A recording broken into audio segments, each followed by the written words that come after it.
It was the last Thursday of April. My mom had cooked her usual pork chops, rice, that green bean casserole nobody actually liked, but nobody had the courage to say so. My dad sat at the head of the table the way he always did, napkin tucked into his collar, already halfway through his second beer. The kitchen smelled like something burning slightly on the stove. Mom always forgot about the rolls, and the overhead light buzzed the way it had been buzzing for 3 months because nobody had gotten around to replacing the bulb. David was telling a story. He does that. My brother always has a story, and it always starts the same way, with him at the center of something impressive and everyone else on the edges watching. So I closed the deal right there in the parking lot, he said, cutting into his pork chop with both hands like he was performing surgery. Biggest quarter the company's had in 2 years. Marcus actually pulled me aside after and said I might be up for a promotion. My dad's face lit up the way it only does for David. That specific glow. Like someone had turned a lamp on behind his eyes. That's my boy, Dad said. He actually said that. Out loud. At 37 years old. Mom smiled and squeezed David's arm. We're so proud of you, honey. I was sitting across from them, stirring rice into my mashed potatoes, quiet the way I'd been quiet at these dinners for years. It wasn't that I was upset. I'd stopped being upset about this a long time ago. It was more like watching a show you've already seen the ending to. You know every line. Every beat. You just sit there and let it play. David turned to me with the expression he always wears when he remembers I exist. Not mean exactly. More like polite. The way you'd acknowledge a piece of furniture that had suddenly become slightly inconvenient. How's the tech thing going? He asked. My dad looked up from his plate.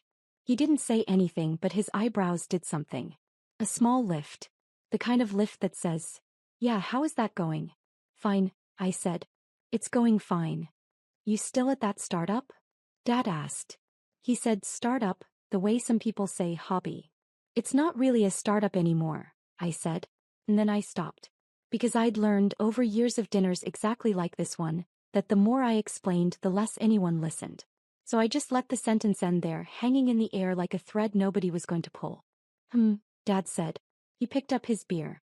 Well, David's the businessman in the family, I guess. He laughed at his own joke. Mom laughed too. I smiled. I took a bite of rice. I let the moment pass the way I always let them pass. David, emboldened, kept going. Actually, I've been thinking about getting a place. A real place. Something with a yard, maybe. Dad, you know that house on Elm Street?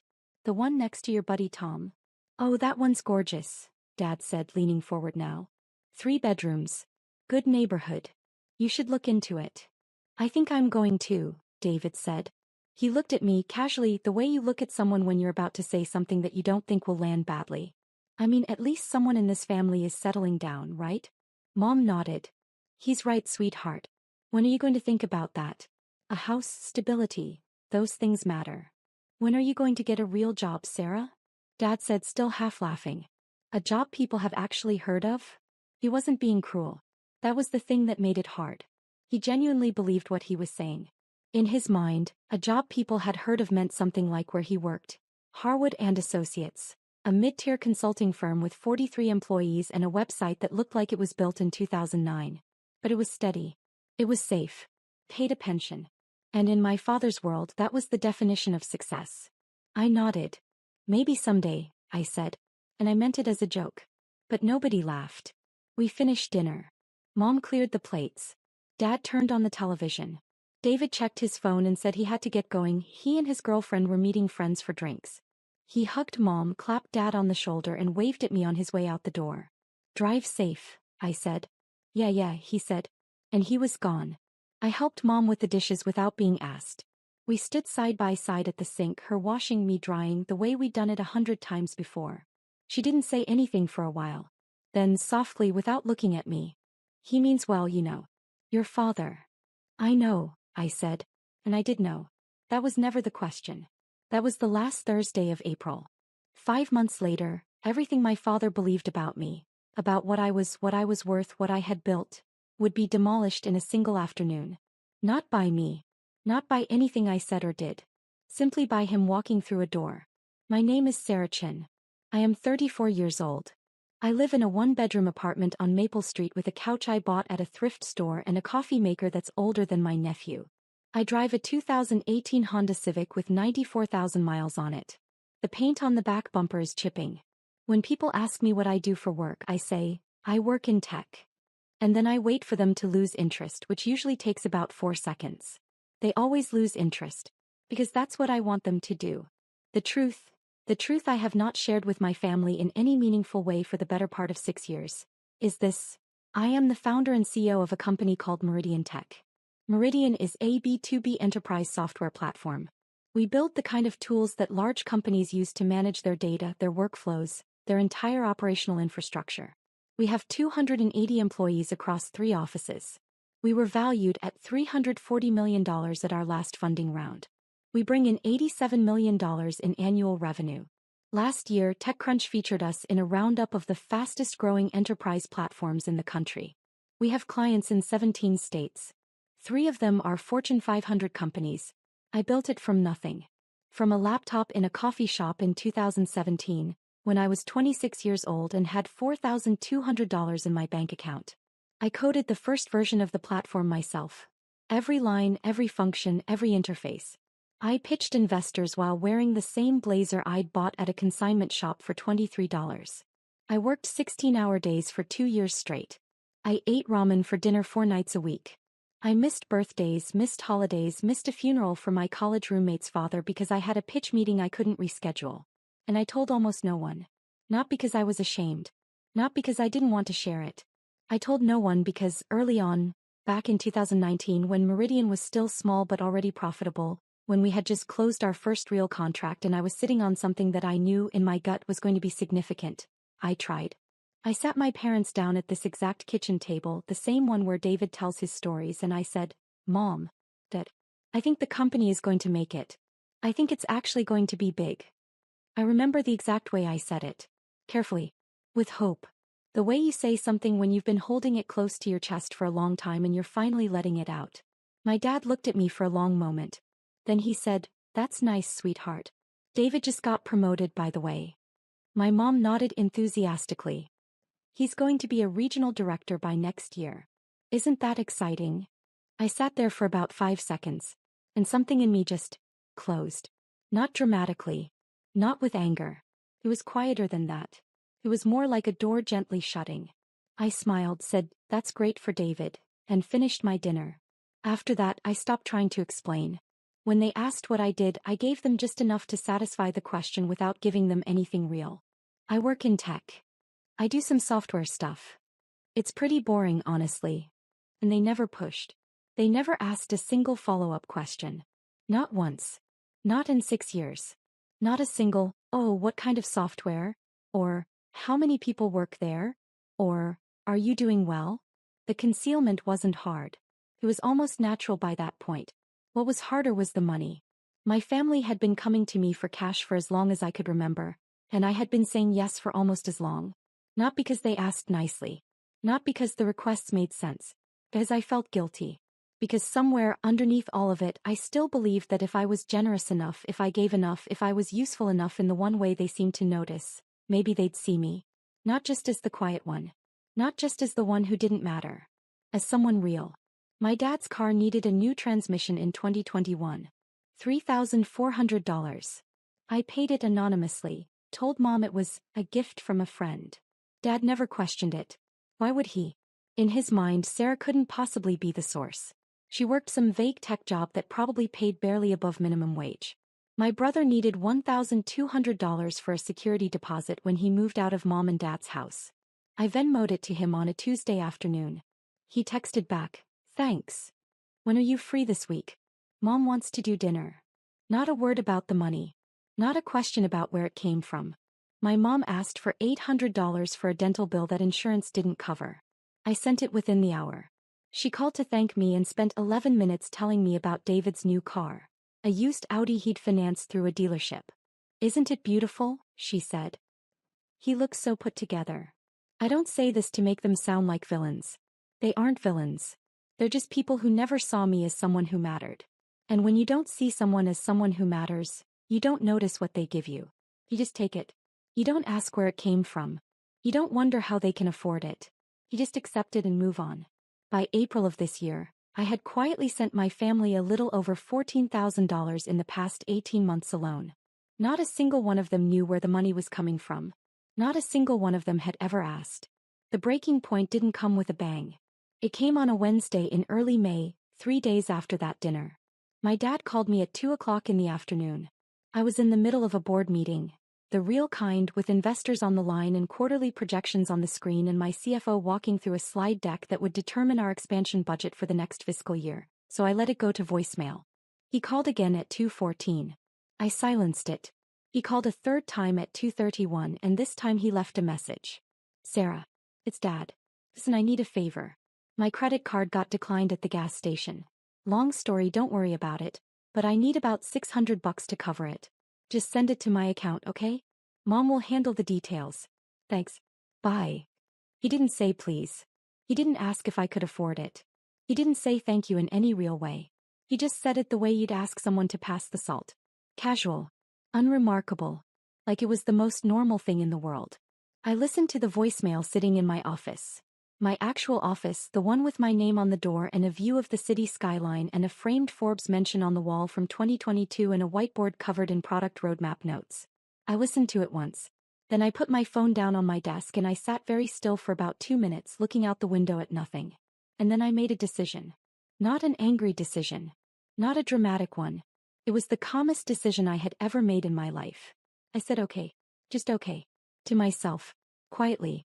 And then I stopped. I didn't send the $600. I didn't call my mom. I didn't send an angry text explaining why. I didn't write a long message listing every single time they had dismissed me, every birthday they'd spent praising David, every dinner where I sat in silence and watched my brother get the spotlight. I didn't do any of that. Because that's not how I work. I don't explode. Stop. I stopped sending money. I stopped answering the request. I stopped showing up to family dinners where I sat quietly and watched my brother get praised for achievements that were, objectively, a fraction of what I had already built. I didn't ghost them entirely. I still answered the phone sometimes. I still said hi. But the money stopped. And the showing up stopped. And the pretending stopped. My family, predictably, did not think I was serious. Sarah's probably just busy, my mom told my dad, according to a text she sent my brother that David accidentally forwarded to me. You know how she gets. They thought it would blow over.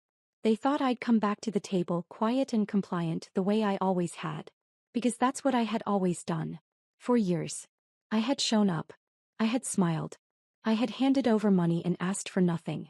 And they had come to rely on it without ever realizing it was something I was choosing to give. I had just chosen to stop. They were wrong to think it would blow over. June was when they first noticed something was off. My dad called about a car repair. $1,800 for brake pads and rotors on his sedan. He called me on a Saturday morning, cheerful, casual, the way he always sounded when he needed something. I let it ring. He called Mom. Mom called me. I let it ring again. 2 days later, Mom sent a text. Honey, Dad's car is making a terrible sound. Are you going to help with this? I read it. I typed nothing. I set my phone down and went for a run. The brake pads didn't get fixed for another week.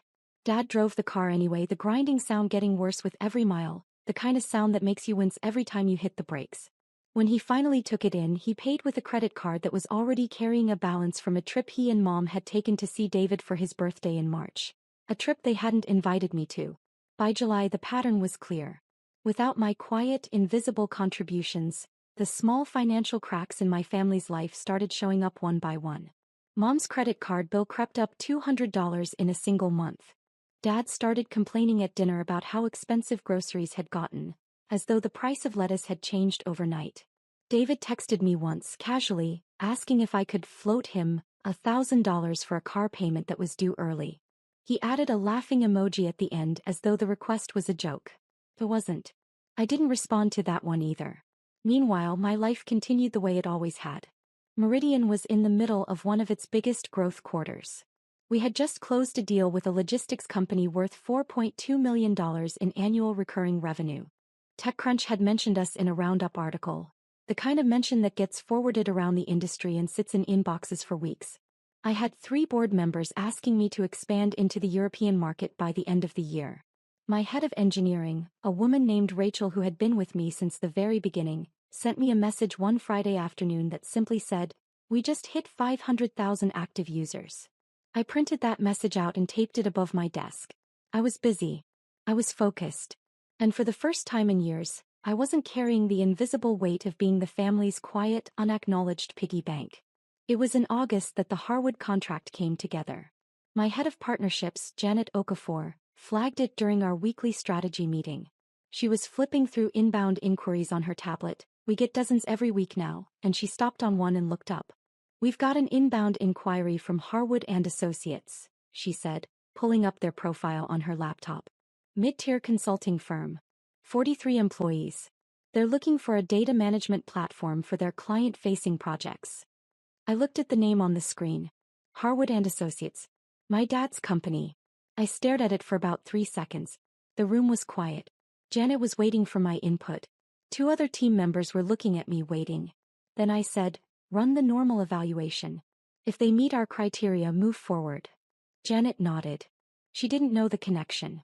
Nobody on my team did. I had never once mentioned my family to anyone at Meridian. Not my parents. Not David. Not the dinners, not the money, not the years of being invisible. It was a clean wall and I had built it carefully brick by brick and I wanted to keep it that way. The evaluation took 2 weeks. Harwood qualified easily. The contract was drafted. Terms were agreed upon. Everything moved forward through the proper channels the way it always does. Nobody at Meridian thought twice about it. It was just another client. But I knew. I knew exactly what was coming. September 12th. A Tuesday. I got to Meridian's headquarters at 7:30 in the morning the way I always do. Through the side entrance, coffee in hand, earbuds in, a stack of emails already open on my phone. I had a full day. Product review at 9 o'clock, investor call at 11 o'clock, lunch with our CFO at 12:30, and then the afternoon was blocked off for the Harwood onboarding. The onboarding. That was the day. Harwood was sending a small team to tour our headquarters, meet our key staff and sign the final operational agreements in person. Janet had coordinated the schedule. A liaison named Greg Halston from Harwood was leading their delegation. I didn't know who else was coming. I hadn't asked. I didn't need to. At 2 p.m. I was in my office reviewing the product roadmap when Janet knocked on my door frame. The Harwood team just arrived in the lobby, she said. Greg's downstairs with 2 others. Want me to have them brought up? Give them the standard tour first, I said. I'll come down at 2:45. She nodded and disappeared. Downstairs in the main lobby of Meridian Tech's headquarters, my father walked through the glass doors for the first time. I wasn't there to see it happen.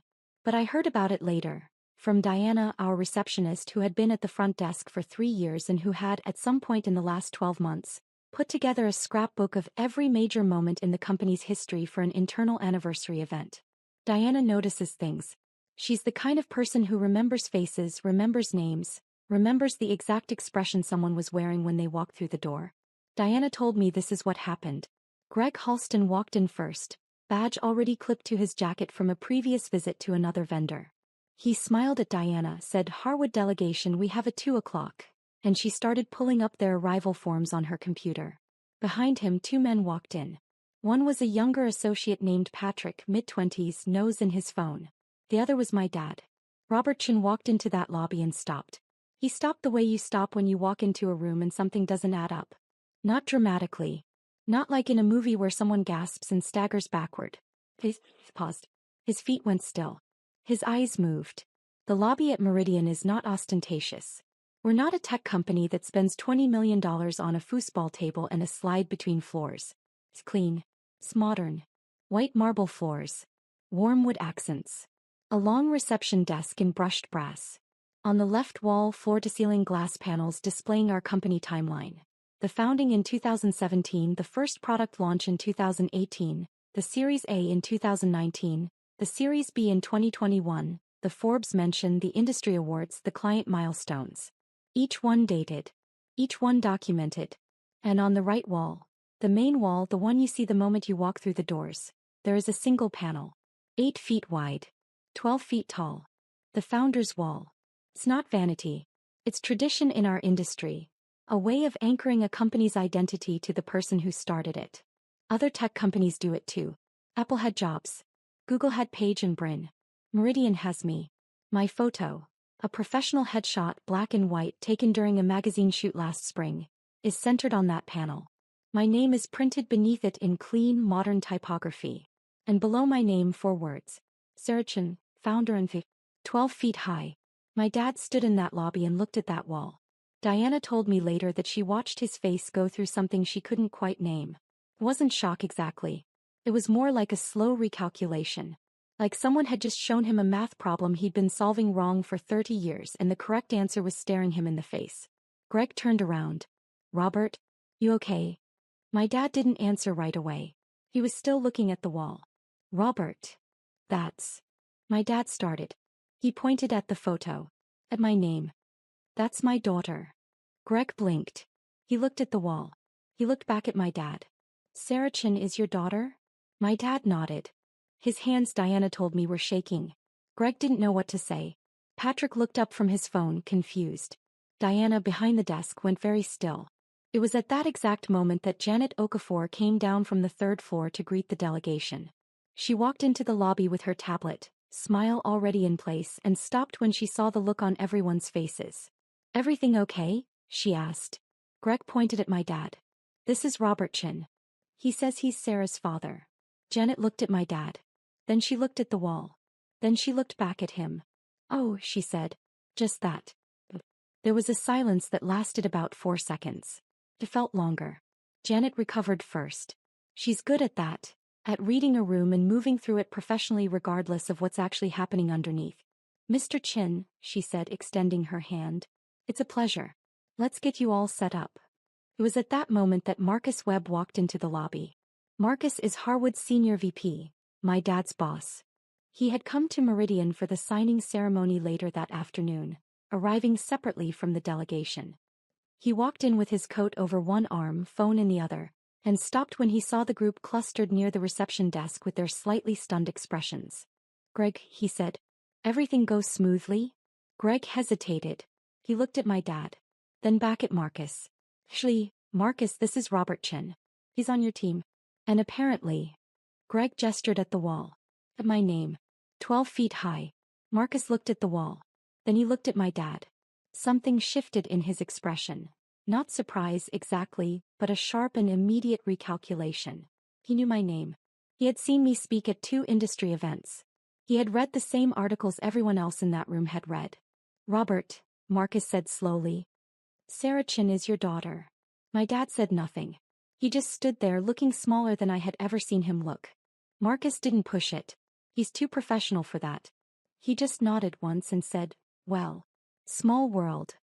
And then he turned to Greg and started talking about the signing documents, and the conversation moved on the way conversations do when everyone in the room is pretending something didn't just happen. But something had changed. The air in that lobby was different now. Greg, Patrick, Diana, Janet, Marcus. Every single person standing in that room had just watched Robert Chen find out that the company his firm had signed a contract with was built by his own daughter. The daughter he called the tech thing at dinner. The tour continued. Greg led the Harwood team through the 1st floor, the open-plan workspace where 62 engineers sat coding, the glass-walled conference rooms, the wall of client logos that included 3 Fortune 500 companies. My dad walked through it all in silence, his eyes moving from one thing to the next, recalculating. At one point they passed a monitor in the hallway that was displaying the company newsletter, an internal publication we send out every 2 weeks. The current issue had a photo of me at an industry event in San Francisco, shaking hands with the CEO of one of our biggest enterprise clients. The headline read, Meridian closes record Q3. My dad stopped in front of that screen for a long time. Patrick asked if he was okay. My dad said he was fine. They made it to the 2nd floor. Janet showed them the Partnership Operations Center, the team that would be handling the Harwood account day to day. She introduced Greg to the account managers. She walked them through the onboarding timeline. And then at 2:43 p.m. Janet's phone buzzed. She glanced at it, nodded and said, Sarah's available. Let me bring you up to meet her. The elevator ride to the 3rd floor was quiet. My dad stood in the back corner, arms crossed, jaw tight. Greg was making small talk about the building. Patrick was on his phone again. The doors opened. Janet led them down a short hallway, past the CFO's office, past the product team's bullpen, past a wall of framed press coverage, and stopped at a door with a frosted glass panel. On the panel in simple black letters, Sarah Chen. Janet knocked twice and opened the door.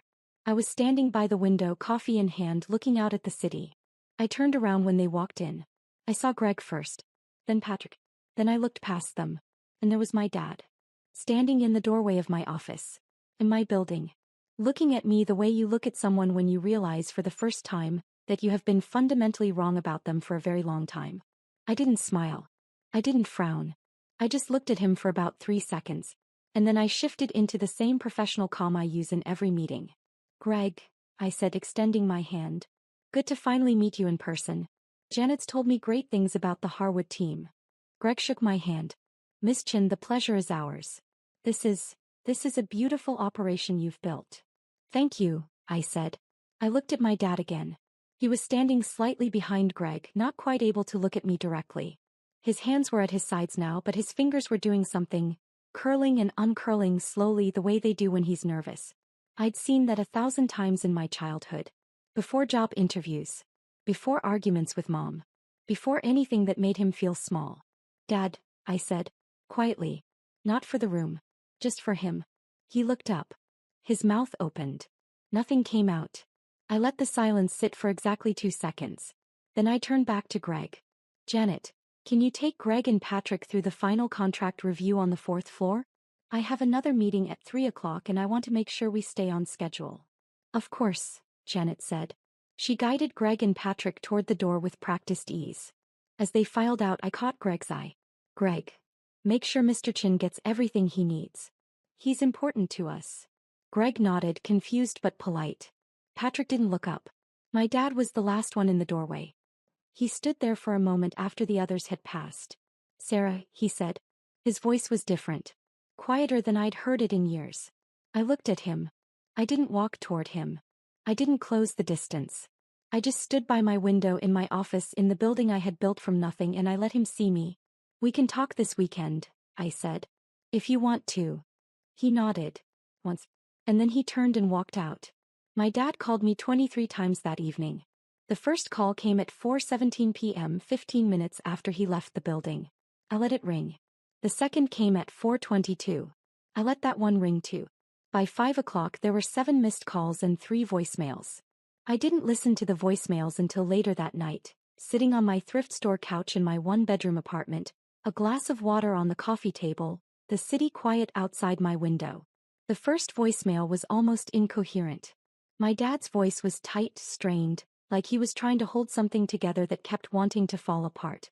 Sarah. It's Dad. Call me back. Bae? Just call me back. The second one was quieter. I didn't know. I swear I didn't know. I mean, I knew you worked in tech, but I didn't. Sarah, $340 million? Is that real? Call me. The third voicemail was the one that got me. His voice broke. Not dramatically. Not in a way he'd ever admit to if you asked him about it later. But it cracked, right in the middle of a sentence, the way it does when someone is trying very hard not to cry and failing just slightly. I'm sorry, he said.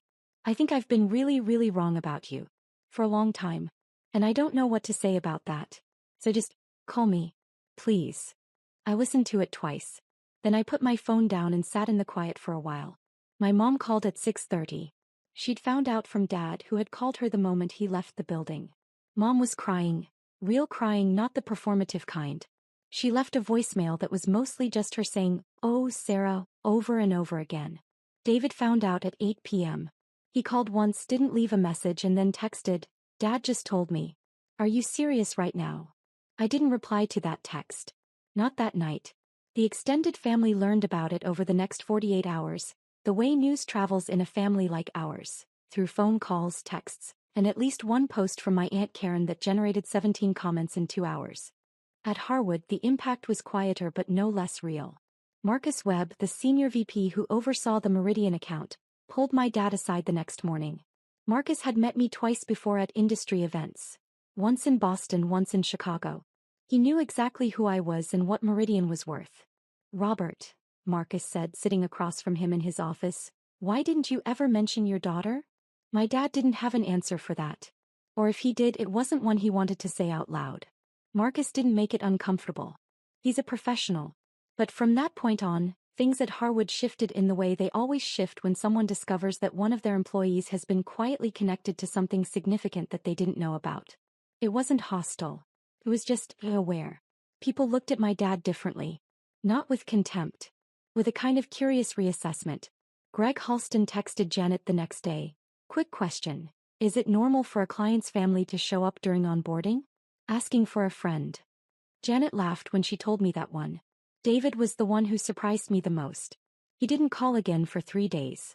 Then on Friday evening he sent me a long text. Not an apology exactly. David doesn't apologize easily. But something close to it. An acknowledgement. He wrote that he'd looked up Meridian online after Dad told him, and that he'd spent an hour reading about the company, and that he felt kind of like an idiot, his words, for never once asking me a real question about what I did. He ended the text with, "Dad's a mess. Mom's crying every 5 minutes. I think you should talk to them when you're ready. But not before. On your terms." I read that text standing in my kitchen at 9 p.m. on a Friday night, and it was the closest I came to crying through the whole thing. I didn't talk to my parents that weekend. Not because I was punishing them. I just wasn't ready. There was too much sitting in the space between us. Too many years of quiet dismissal. Too many dinners where I smiled and said nothing. Too many times I'd handed over money and asked for nothing in return except to be seen. I needed to figure out what I actually wanted to say before I said it. 3 weeks later, on a Sunday morning, my dad sent me a text. It was short. 4 sentences. "Sarah, I owe you an apology. A real one. Not on the phone. Can we get coffee?" I read it sitting on my couch, the same spot where I'd listened to his voicemails. The morning light was coming through the window. My apartment was quiet. The Honda Civic was parked outside with its chipping bumper paint.